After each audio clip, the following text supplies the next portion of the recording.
Big love and respect. Much strength, dissidence. Welcome back.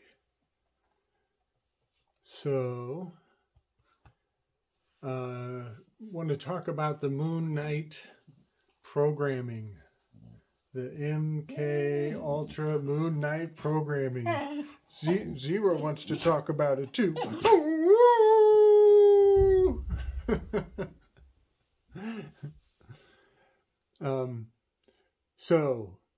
This is going to be a subject that is on everybody's mind for the next few months. We might as well get right to it. A lot of these aspects, these ingredients, definitely need to be laid out on the table right away, because we are at the initiation point. We're at the beginning. This is the birthday of very interesting signs and symbols and potential portents may be laid out for the masses to see. There's a topic I really want to focus on with all this work. I want to bring forward the idea of propinquity.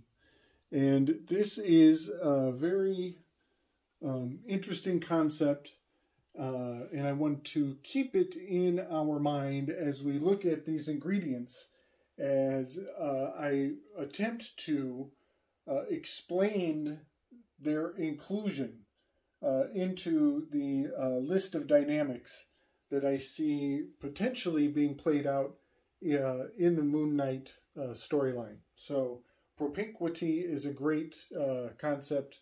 Came across that through the Pennyroyal research. I think back on season 1. But propinquity is defined as state of being near, specifically nearness of blood or kinship, nearness in place or in time, proximity. And I want to just point out, before we move too far away from that root definition, proximity, that implies a likeness to your aura, your energetic field, your biomorphic field, that placenta, your presence. All of those things are absolutely relate to the idea of propinquity, as does your family. They have propinquity to you. All of these are just roundabout ways of describing different aspects of correspondence. These signs I'm about to list, they all correspond to this time of year, is one way to say it. Another way to say the same thing is they all have certain aspects of propinquity to this time of year that they launched the M.oon K.night frickin' battle mummy plotline with dissociative identity disorder for the masses to consume and gain their disclosure, their annual allotment of disclosure. So this propinquity concept has a few really fun examples I wanted to share with everybody. Let's see.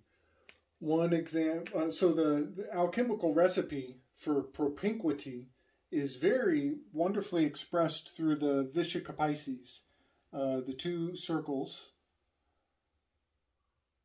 which have jurisdictional overlay. So think of this as the all things Leo.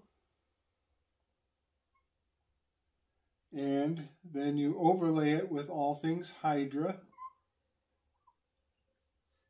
which is a strange constellation. Looks like a snake, the triangle head. And what is birthed out of the Vishaka Pisces, of those two corresponding jurisdictions, is a snake-headed demiurgic god of the Gnostics known as Yaldabaoth. So Hydra up here, Leo right here.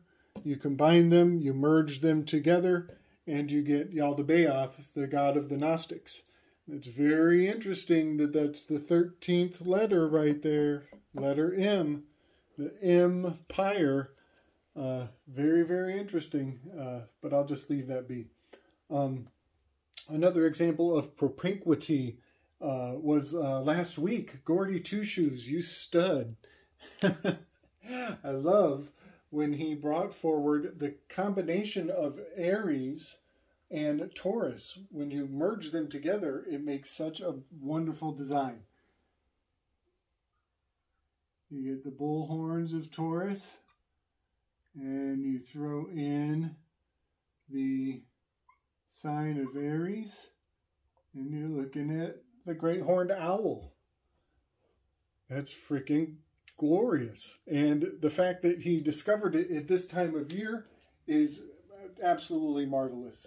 A wonderful expression of how we are the bridge. You know, this is a language, a legitimate language, and it speaks to us in its time.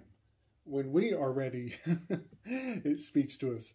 So, going forward, I want to point out how all of these ingredients right here at tax day, AT the X day, as we jump over the first marcation in the pagan New Year, the seasonal New Year, we are going making that tithing payment to the DC, the FED. We are feeding DC our loosh at that first launch, that first light shift, and that is the time that they marched this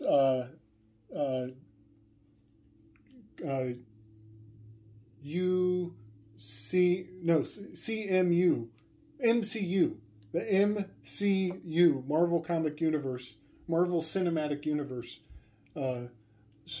initiated this launch point. And you will notice the bull horns looking very much like that crescent moon, which is the weapon of M.oon K.night. Also, Aries has propinquity to Pisces down here, down below, which is where the moon card belongs. So one thing I'm beginning to suspect very strongly is that there are two cards in relation to each aspect of these stations. And I think that you could make a case that the cards below are his mundane earthly aspects, and the cards above are more etherical aspects of his adventure. But what is important is that we also include in the equation those signs and symbols in opposition, and that would definitely be the Libra. And this is where I believe we are talking about rage against the machine. Libra is the only machine on the zodiac wheel. It's the only aspect that is represented by metal, strictly by alloy. And that is really amazing because RAM, rage against the machine. And this couldn't be more important because it is speaking an amazing truth. The RAM is against the machine. It's at 180-degree opposition. So rage against, it's the Roman emperor is the Ram, represented with this emperor card right here. It's so powerful and meaningful and important, but the fact that he uses this word against, this adversary, this oppositional agency aspect of the other half of the full picture. So Rage Against the Machine is going to absolutely be element that I keep in my pocket going forward for the story as it rolls out. And the the tarot cards that correspond with Libra are the Wheel of Fortune and the Justice card down here. Also, the minor decans are, Buotes, Crux, Lupus, Corona, Borealis, and Serpens. All of these are in proximity. They have propinquity to the Libra station in the fall, just as we drop past the fall equinox there. So that is approximately all I had to say in relationship to this birthing of the Moon Knight, MK Ultra Moon Knight program. I would like to maybe point out how, much like what Gordy just got done doing, I'm going to do the same thing with all three of these signs. I'm going to do just like Gordy did. I'm going to put the bull on the top. And then you put the Aries right here. And we kind of get the image of a man, image of Yahweh. Or do these legs turn it into something else? I kind of see the Monas hieroglyphica,